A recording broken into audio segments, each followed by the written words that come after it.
자, 그럼 출제 유형 분석에서 가장 중요한 글의 순서 잡는 문제 이용합니다. 알다시피 여기는 출제 확률이 100%입니다. 2013, 2014, 2015 지금 거의 뭐 100% 출제되고 있어요. 국가직, 지방직, 서울시다. 중요한 출제 유형이기 때문에 잘 좀 봅시다. 자, 다음 글의 전개 순서로 가장 옳은 것은 그랬네요. 사실 그 1번 문제 같은 경우야 이건 점수 주려고 낸 문제죠. 거의 뭐. 자, 무슨 얘기냐면 봐봐요. 기억, 실천적 측면 가운데 핵심만 읽겠습니다. 내적은 선, 외적은 정의라고 나와 있고, 자, 인간이라면 누구나 이념과 가치를 소중히 여기죠.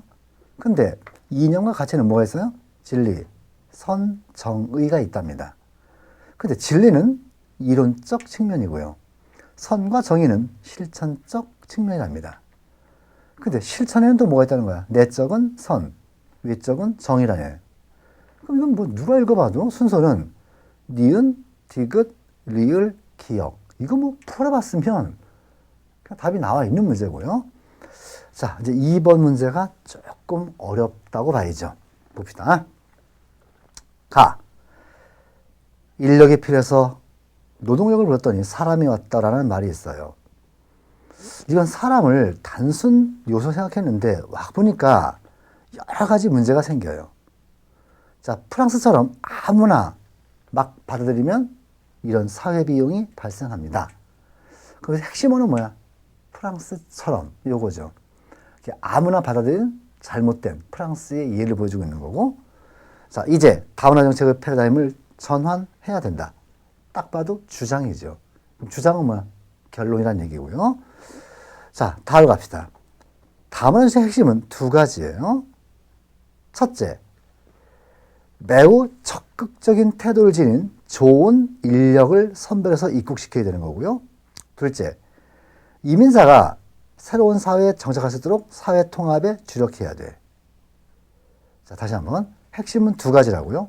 첫째는 아무나 받아들이지 말고 사회에 정착할 수 있는 좋은 인력만을 선별하자고요. 두 번째는 잘 정착할 수 있게 도와주자고요. 자, 봐봐. 이미 들어온 이민자에게는 적극적인 지원을 해야 된다. 지금 핵심은 다 읽었고, 그럼 요걸 가지고 순서 잡겠습니다. 자, 다가 첫 시작이겠지? 핵심은 두 가지입니다. 아무나 받아들이지 말고 좋은 인력을 선발합시다. 왜? 안 그러면 프랑스처럼 이런 사회 문제가 발생해요. 그러면 다 뒤에 올 내용은 가가 될 거고. 자, 둘째 갑니다.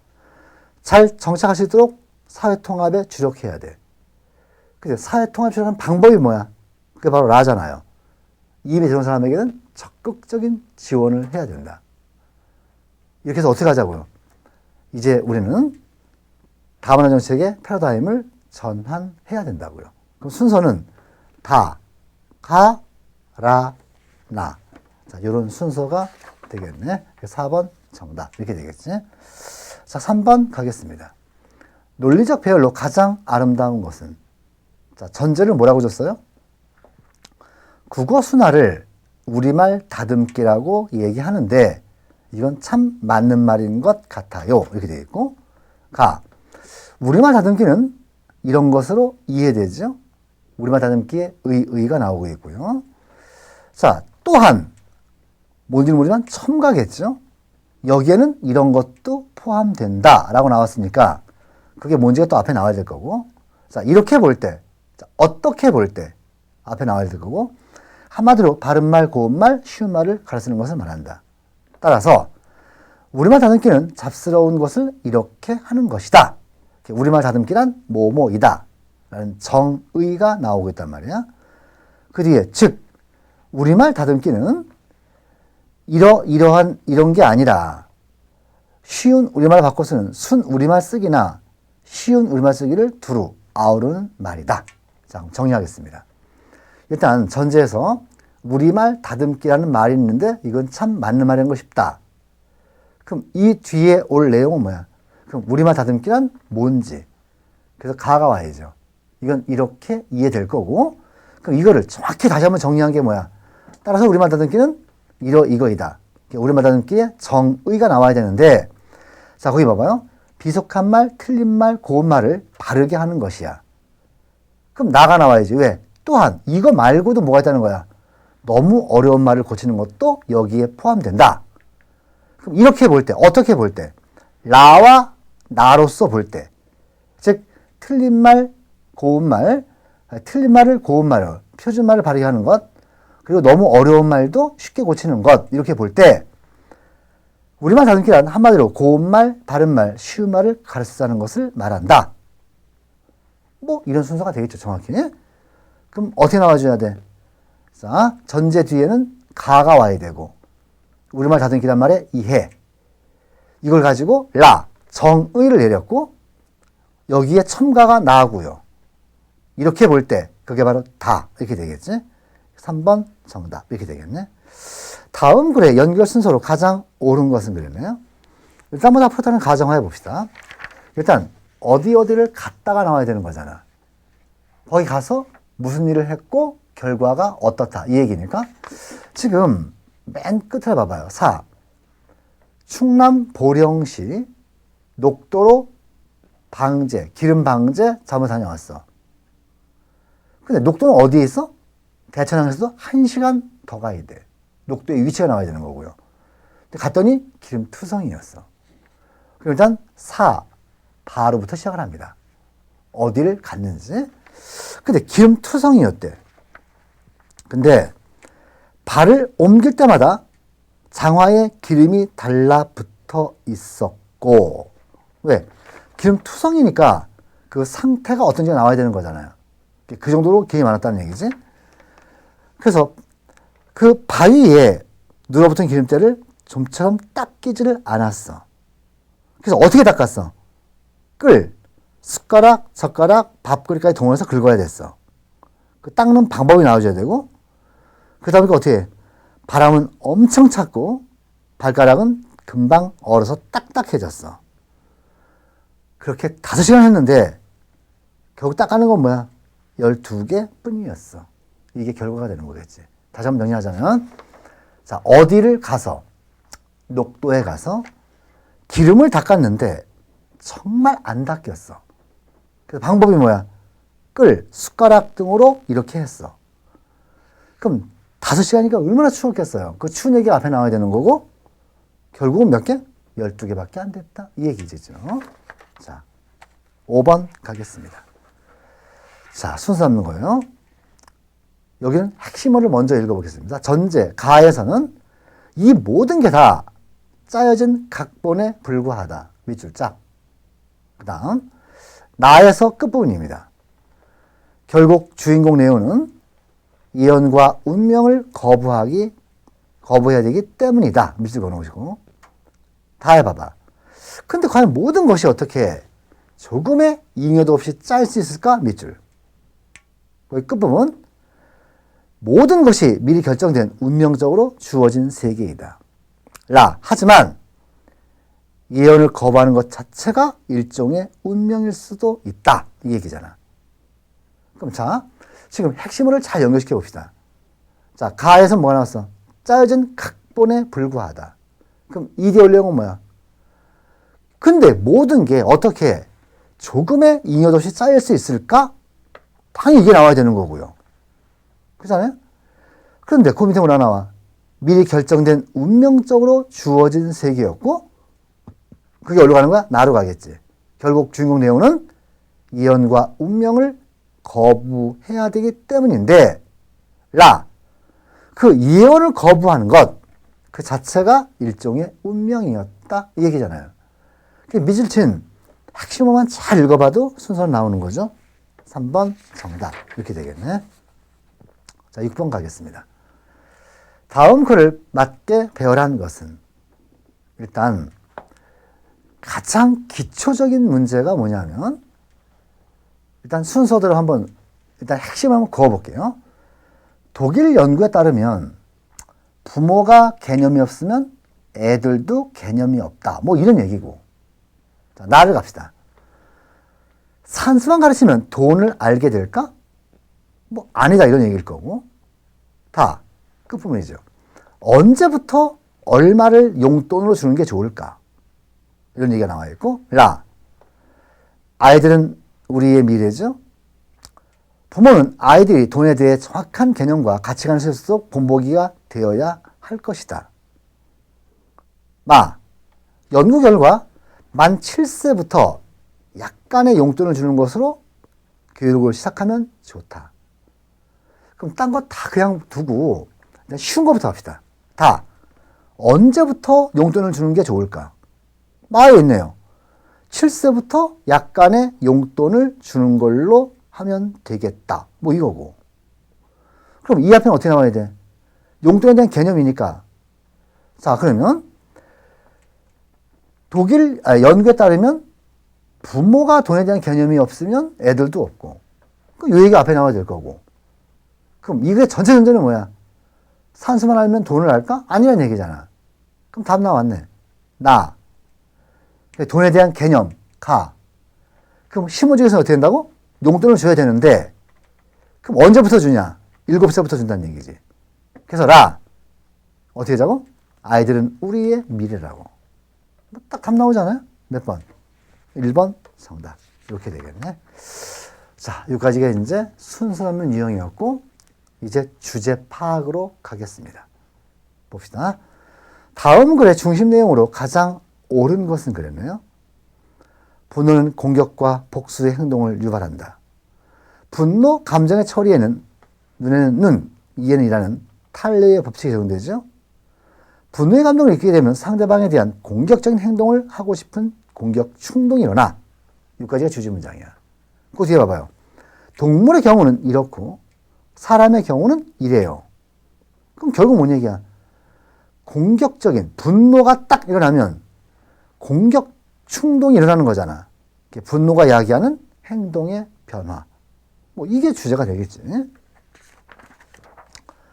자, 그 다음 2번 가겠습니다. 괄호 들어갈 내용으로 가장 옳은 것은 그랬네요. 학문은 고유한 영역이 있어. 셋째 줄입니다. 간단히 말하면 학문이란 일정 대상에 관한 보편적인 기술을 부여하는 것이라고 해도 좋을 것이에요. 자, 두 번째 단락이죠. 여기서 핵심 낱말은 괄호입니다. 괄호가 뭔지 봅시다. 결국 학문이 어떤 대상의 기술을 목표로 한다고 해도 그것을 기술하는 사람의 주관에 저하되지 않고 원리적으로는 누구에게도 그렇다라는 식으로 이루어져야 된다. 그럼 답은 나와 있네요. 그죠? 뭐라 그랬어요? 학문이란 보편적인 기술을 부여하는 것. 두 번째에서 누구에게도 그렇다는 식으로. 보편성이지 뭐. 누구에게도 그렇다. 보편성. 자, 3번 가겠습니다.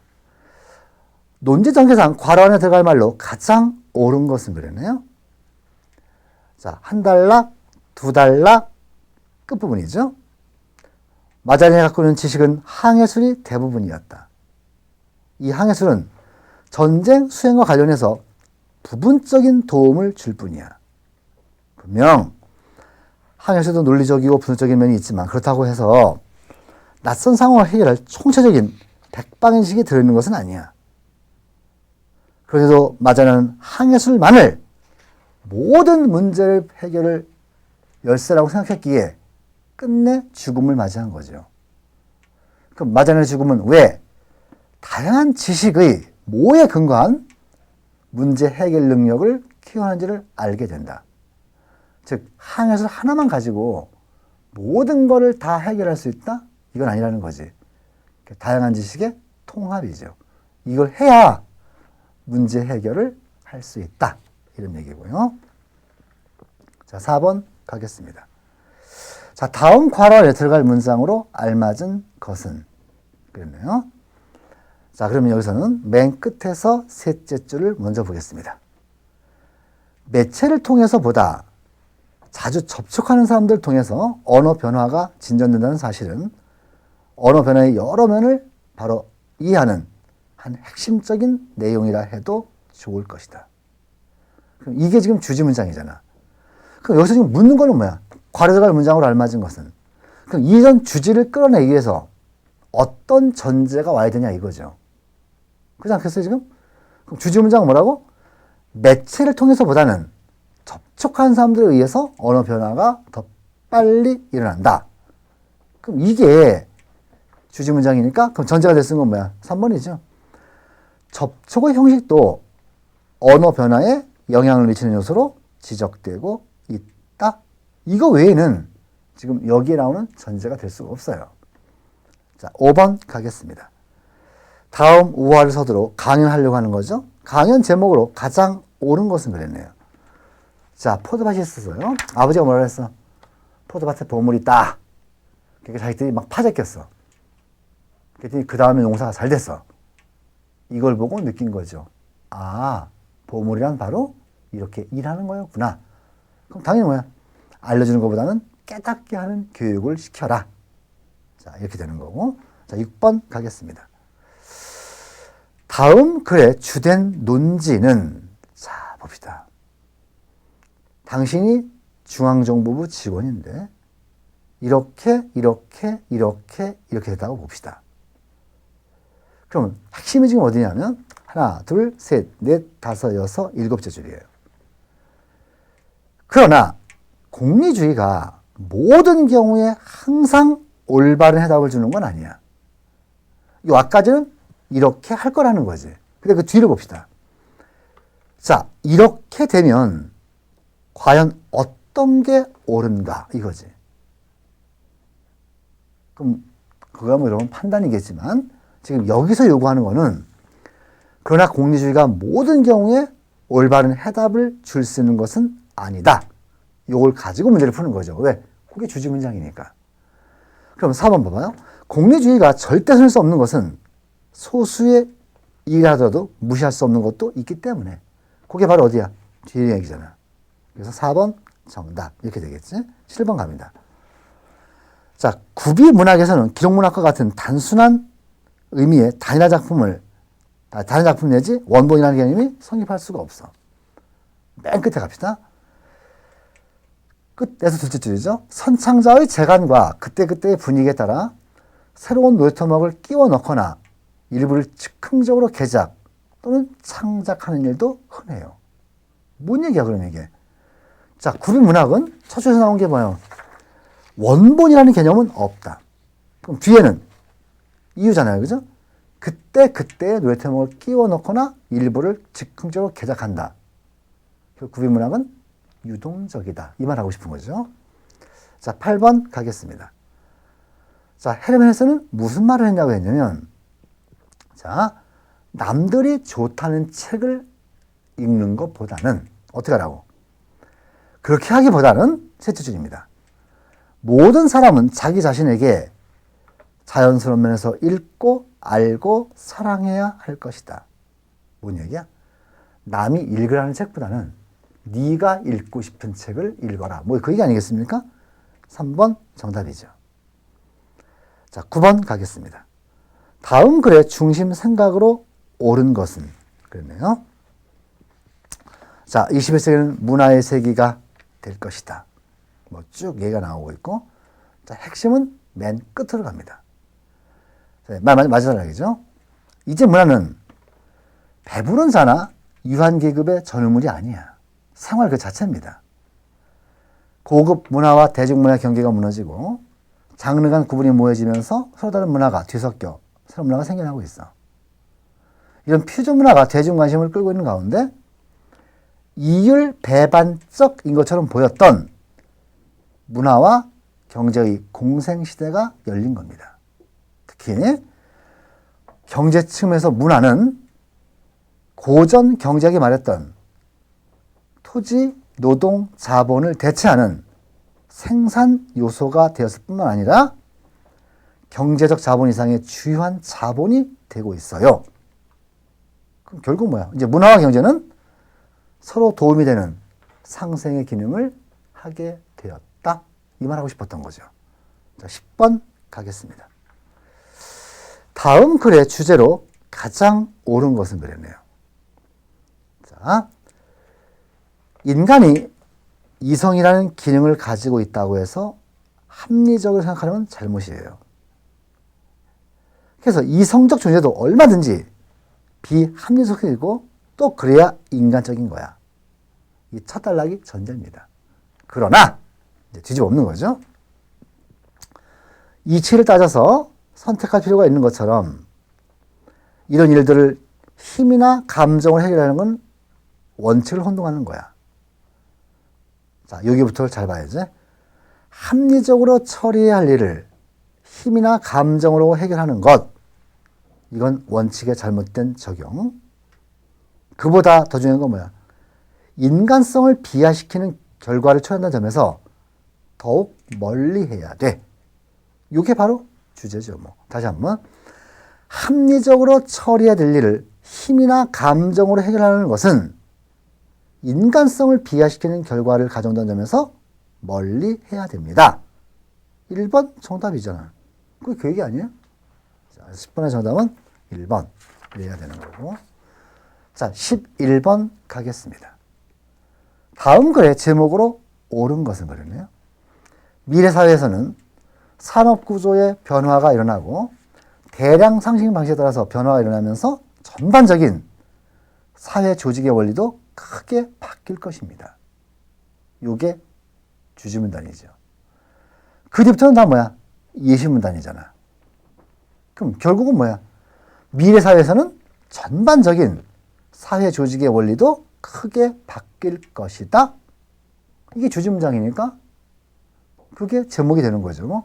2번 미래 사회 조직의 원리 이렇게 될 거고. 자, 12번 가겠습니다.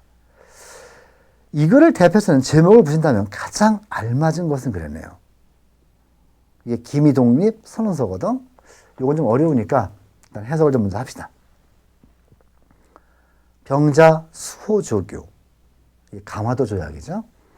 강화도 조약 이래 때때로 금과 새처럼 굳은 약속을 지키지 않았다 해서 일본이 신뢰가 없음을 제하라는 게 아니야.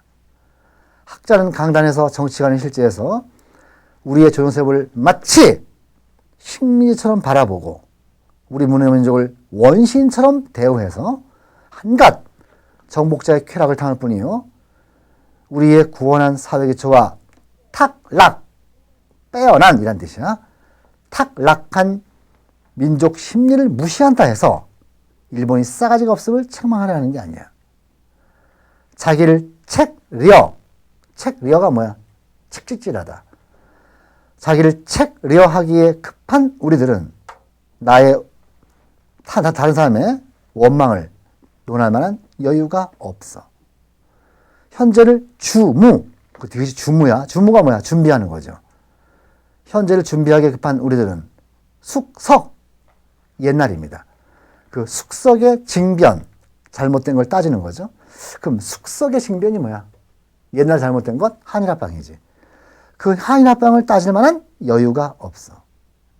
금일 우리의 소임은 이제 우리가 할 일은 자기를 건설함이 있을 뿐이지 결코 남을 파괴하는 거에 있는 게 아니야. 엄숙한 양심의 명령으로 우리의 신운명을 개척하며 결코 옛날의 원망과 일시적 감정으로 남을 질축, 배척하는 게 아니라고요. 그럼 결국 이 글의 제목은 뭐야? 금일 우리의 소임은. 이 앞에는 다 뭐가 되는 거야? 전제. 그럼 뒤에는 뭐가 되는 거야? 주지. 그러니까 결국 우리는 이런 일을 해야 될 것이다. 뭘 해야 되는 거야? 거기 나왔잖아. 우리의 소임은 자기의 건설이 있을 뿐. 자, 두 번째는 뭐야? 우리의 신운명을 개척함. 요거 두 개겠죠. 3번 정답 이렇게 되겠네.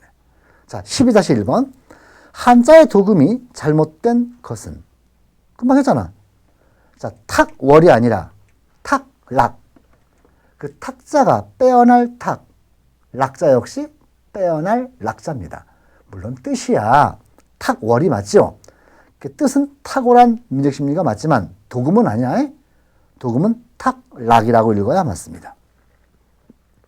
13번 가겠습니다. 다음 글의 제목으로 가장 적절한 것은 그러네요. 언어는 사고를 규정한다고 주장하는 연구자들은 인간이 언어를 통해 사물을 인지한다고 말한다. 여기까지가 주지문장이야. 그 뒤는 뭐야? 예를 들어. 다 예시죠, 뭐. 그러잖아요? 그러면 봅시다. 지금 이렇고 이런 거잖아. 그럼 다시 한번 주지문장 봐봐. 언어는 사고를 규정한다. 그 주요 연구자는 인간이 언어를 통해서 사물을 인지한다고 말한다. 답 나왔네. 사물을 통해서 인지한다. 언어와 인지지 뭐. 1번 정답. 이렇게 되겠네. 자, 글의 사실적 이해로 가겠습니다. 다음 글의 내용과 일치하는 것은, 자, 앞에서 봤다시피 일단 1, 2, 3, 4를 먼저 보고 20그림 찾기 찾아 나가면 되는 거죠. 보겠습니다. 1번. 이거 순서를 갈게요. 지문에서 갑시다. 자, 둘째 줄 중간이죠. 그 역할은 미비했을 뿐더러 그마저도 자막과 반주 음악이 등장하면서 점차 소멸하였다. 그게 4번 얘기잖아. 중요성이 높아진 게 아니라 소멸했다고요. 그 다음 절입니다. 한국에서 변사가 본격적으로 등장한 것은 극장가가 형성된 1910년부터인데 딱 써있네. 2번을 봐봐. 1900년 경이었다. 아니라고. 1910년이라고. 거기서부터 하나, 둘, 셋, 넷째 줄. 한국에서는 한 명의 변사가 영화를 설명하는 방식을 취하였으며 영화가 점점 길어지면서 2명 내지 4명이 번갈아가면서 무대에 서는 방식으로 바뀌었다. 3번. 영화가 장편화되면서 변사의 수가 늘어났다. 정답이네. 딱 써있잖아요. 그렇게 그냥. 그냥 거기서 하나, 둘, 셋째 줄. 변사는 전설과 해설 이외에도 막강글 공연하기도 했는데 어디서? 한국에서. 1번이잖아요. 한국은 일본에서는 변사가 막강글 공연했다. 아니라고. 한국에서 그랬다고. 1번 틀렸습니다. 3번 정답. 다음에서 글쓴이가 긍정적으로 평가하는 것으로 묶은 것은 그랬네요. 자, 봅시다. 언어 순결주의자들은 언어의 혼탁을 걱정해요. 다음 줄입니다. 그러나 그 혼탁을 걱정스럽게 생각하지는 않아.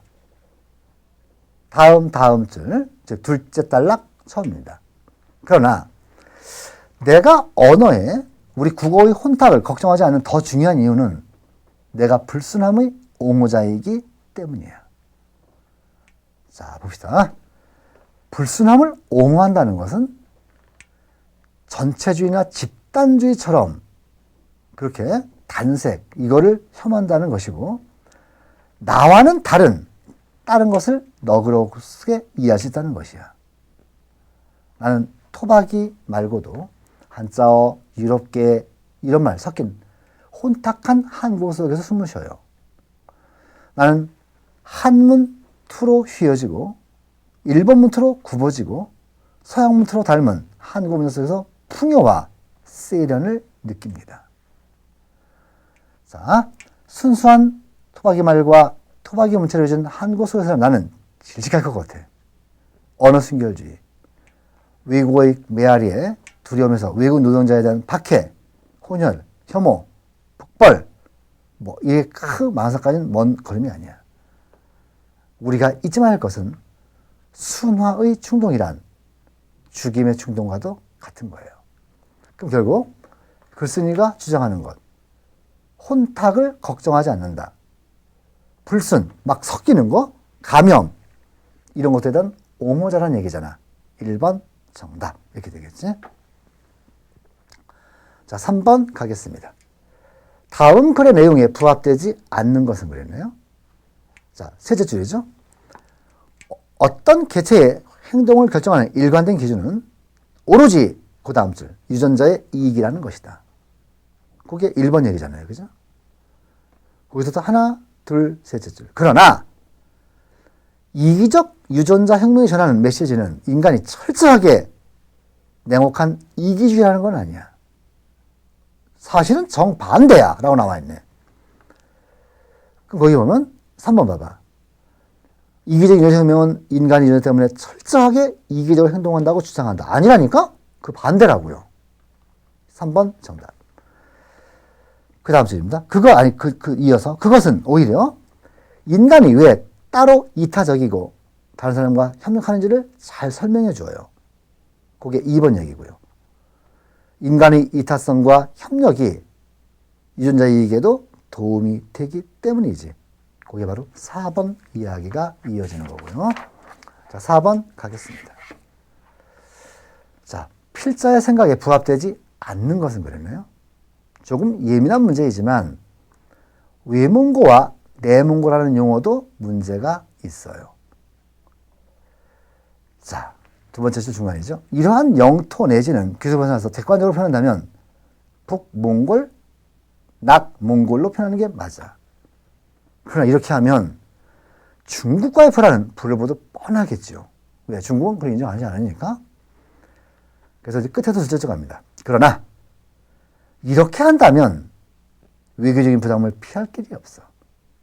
그래서 이처럼 예민한 지명 문제는 그냥 학계의 목소리를 남겨주는 거지 정치적으로 풀면 안 된다는 거지.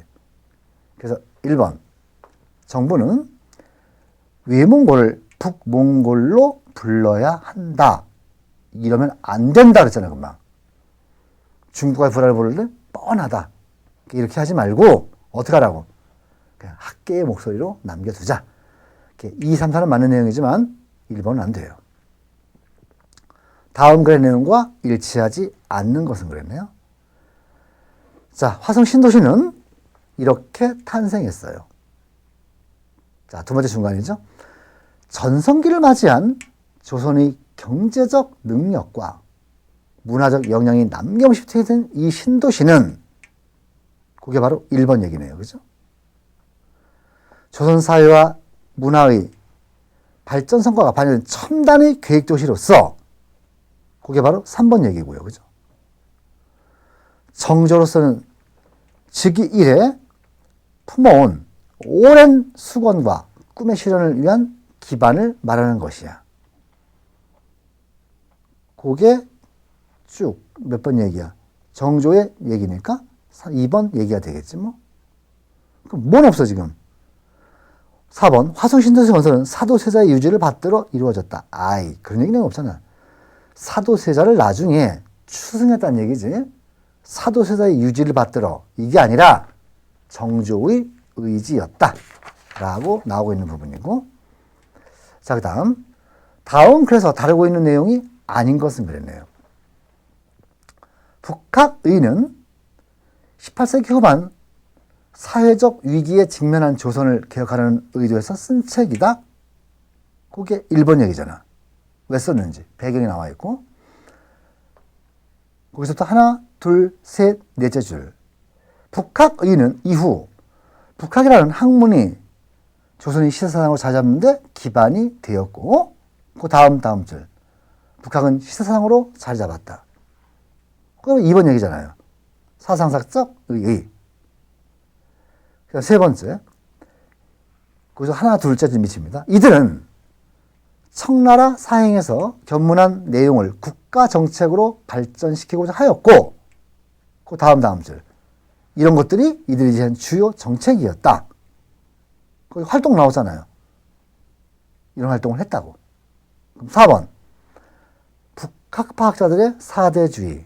이런 건 여기 없지요. 자, 그럼 7번 가겠습니다. 다음 글의 내용과 관련이 가장 적은 것은 그랬네요. 자, 봅시다. 1번. 그 첫 줄이죠.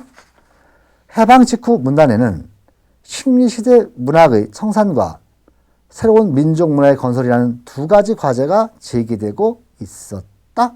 그 얘기가 어디 있어? 1번 얘기잖아. 자, 그 다음에 거기서부터 하나, 둘, 셋째 줄, 전체에서 네 번째 줄입니다. 문학인들은 누구보다도 먼저 식민지 4대 문학의 청산을 강조하면서 이러이러한 것에 이렇게 하기를 바랬다?